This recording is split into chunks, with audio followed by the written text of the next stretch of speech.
What's going on out there, YouTube? Man, I'm back again for another movie review for Godzilla, King of the Monsters, and it's something I've really been wanting to see, and I have plenty of thoughts, so stay tuned.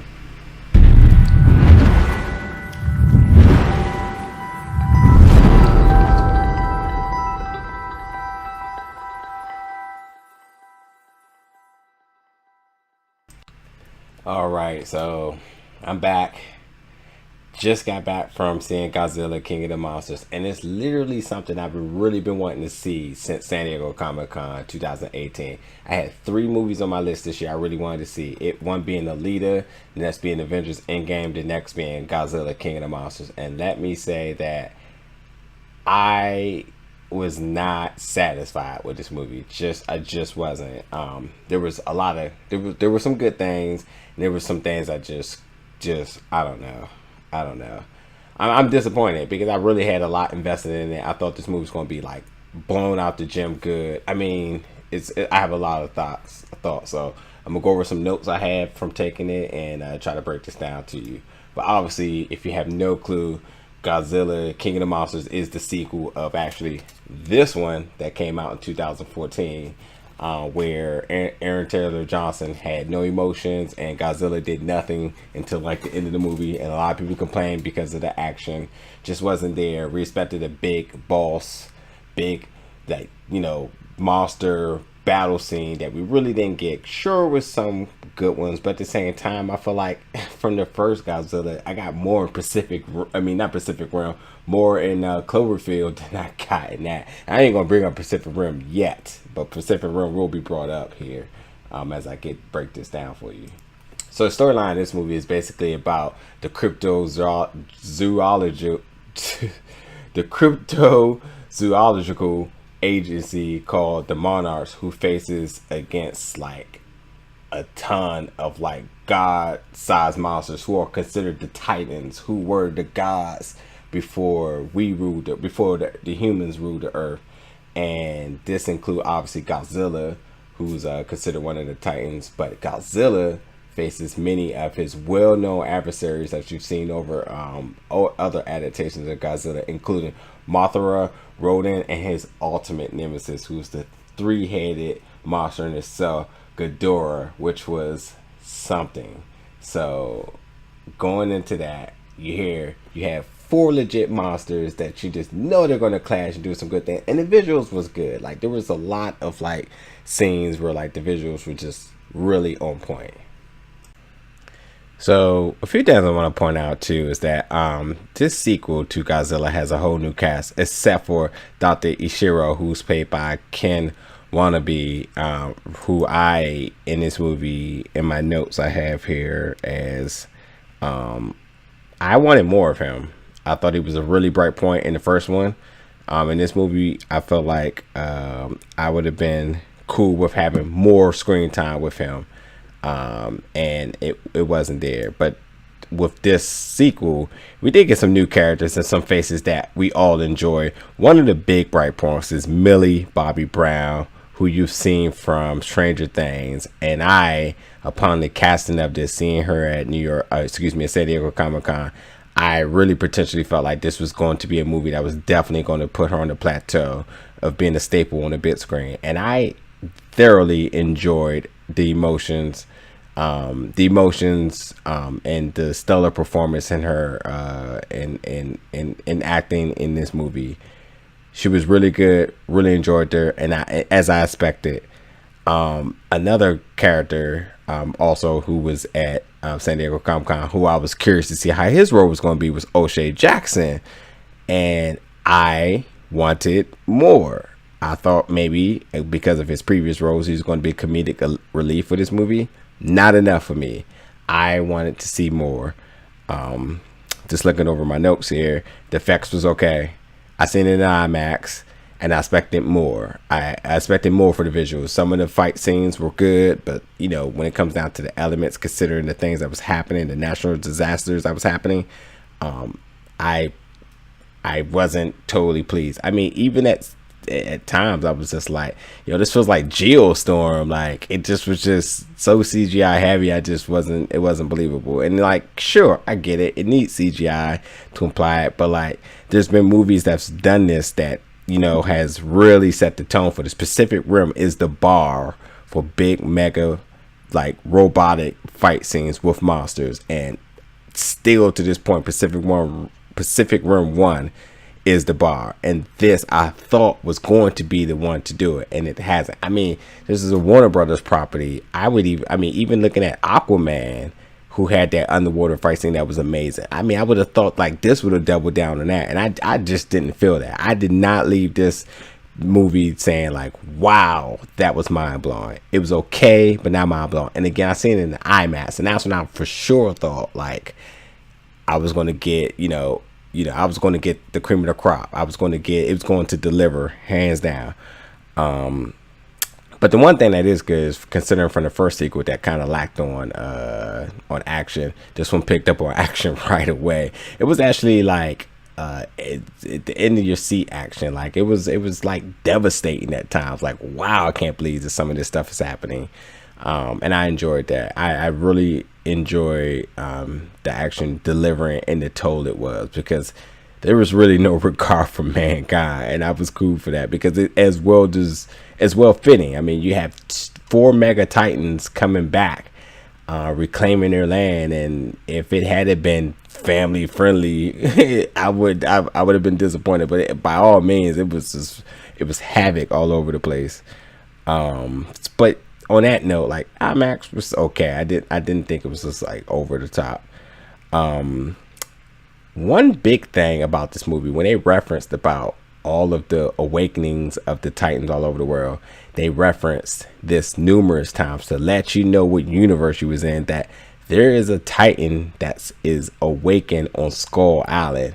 Now, I don't know if maybe you guys aren't familiar with the news, but the next movie that's going to be after this is going to be Godzilla versus King Kong. And if you've seen the last King Kong movie, you know where King Kong lives, Skull Island. So they made it very clear that that is a thing in this universe. They reference Skull Island numerous times in this movie. One dynamic about this movie that was very different was Dr. Emma Russell, who was played by Vera Farmiga. Typically, this character in which she played, where she was a scientist who was studying the frequencies that communicates with the Titans. That since it's been about for 5 years since Godzilla's last appearance, the humans and scientists have been studying how to communicate with him. And since that tragedy, the Russell family, they have lost their son, which has completely driven the mom insane, and PTSD, where she's just been out of it, and she's just been so focused on her work. But the weird part about this role is that typically this is a male role, where the dad or whoever is so obsessed with their work that they jeopardize everything, their family and everything. And you seen Dr. Emma Russell in this movie completely obsessed with her work, with no regard for her still daughter, Madison Russell, who's played by Millie Bobby Brown, or even her husband in Mark Russell. They're just completely, the family's been completely torn apart with their reception, with her reception with the work, and the devastation of them losing their son from the first occurrence of Godzilla in 2014. And other movies such as A Wrinkle in Time, even in Tomb Raider, you seen the dad was the one that was just so obsessed with the work that the family, went to go seek where the dad was at to try to rekindle the daughter was going to go rescue their dad to try to rekindle the family cohesiveness. And it was weird it's not weird, it's just different that this time it was actually the female who was obsessed with her work, and it divided the family. But not only just that, I thought like the plot was just it just made no sense to me. So Dr. Emma Russell felt that and in other words, the earth was having a fever, which was then the release of the titans such as Godzilla to try to cure the fever. So they felt like in order to completely avoid human devastation, that they need to release all the titans, that would then save humanity, which is an absolute bogus and bizarre plan, because they see it go wrong left and right, and it just was really, and like no regard for her own family, and even like the devastation in her own face, that this was the continuous plan. It just really did not make any sense to me. One of the characters, I can't think of her name right now. Oh, Dr. Aline Chen, or Dr. Ling. She was a third generation monarch who was obviously the research agency facility that's been doing research on this for a long time. They had a lot of historical research about the Titans, which was weird because they knew about what the Titans could do, and and the importance of not awakening them. And it was curious that they had all this historical information, but yet they were still so focused on releasing them, and it just made no sense to me. Like, I just didn't get it. Just going down my notes again, I wanted more of Dr. Ishiro.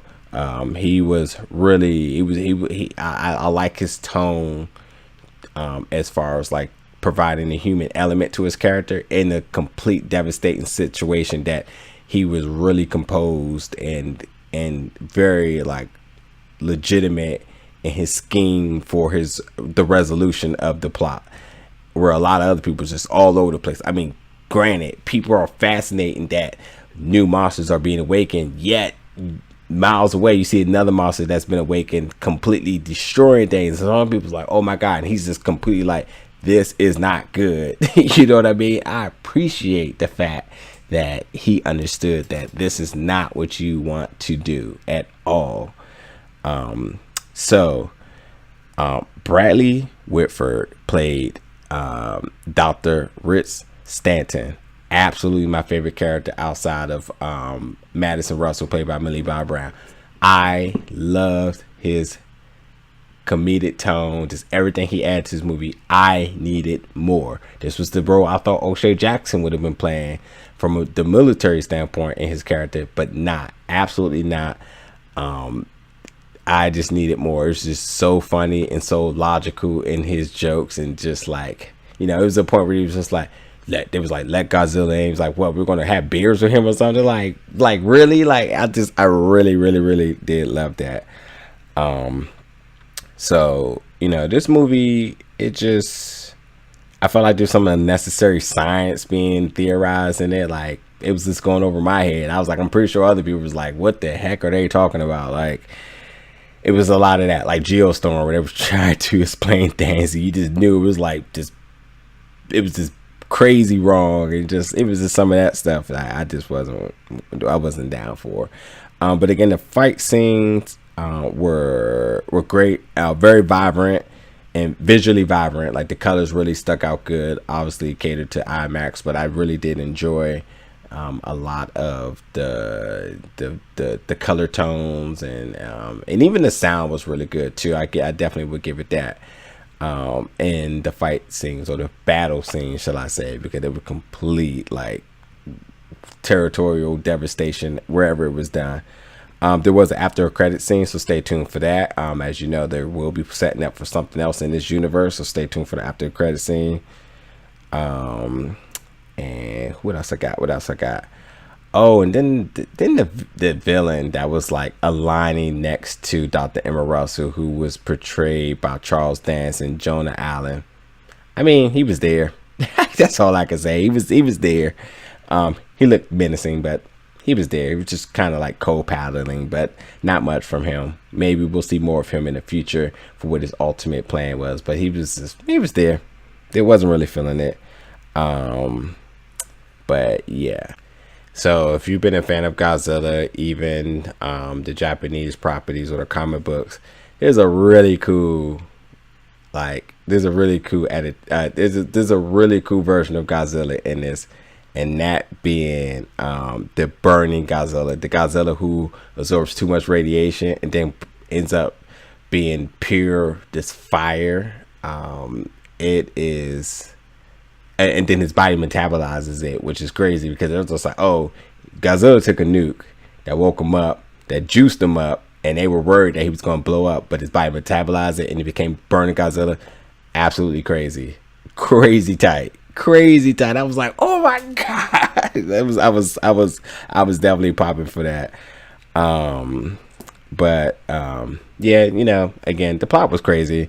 They decided they wanted to wake all the Titans because the Titans were going to prevent the world from having total domination. It was going to prevent total human devastation because Godzilla was just, and they couldn't even distinguish the Godzilla bad guy, good guy. Some people thought he was. Some of the U.S. thought he was. Some of the U.S.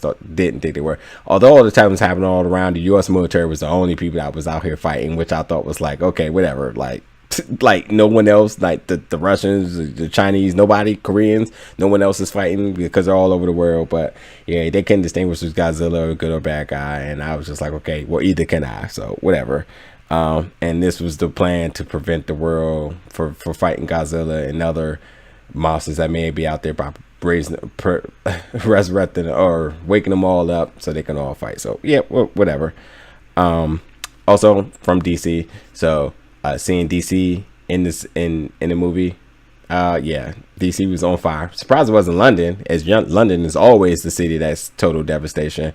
It was DC this time, and okay, I guess that's DC, but not the DC I know. Aisha Hinds, who I love in the movie, in the show 911, was in this movie as I think she was a colonel in the military. I wanted more of her. Strong role for her little scene she had, but I love her. So fanboy, was hoping I was going to get more of her.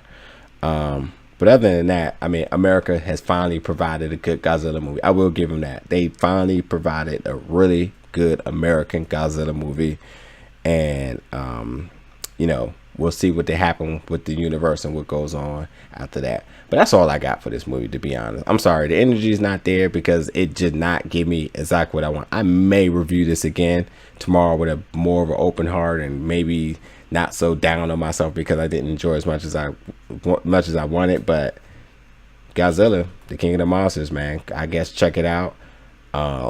And tell me what you think. Obviously leave some comments down below, and again, thank you for always checking out my reviews. I got a ton of more stuff coming out, so thank you for tuning in. Catch you guys next time.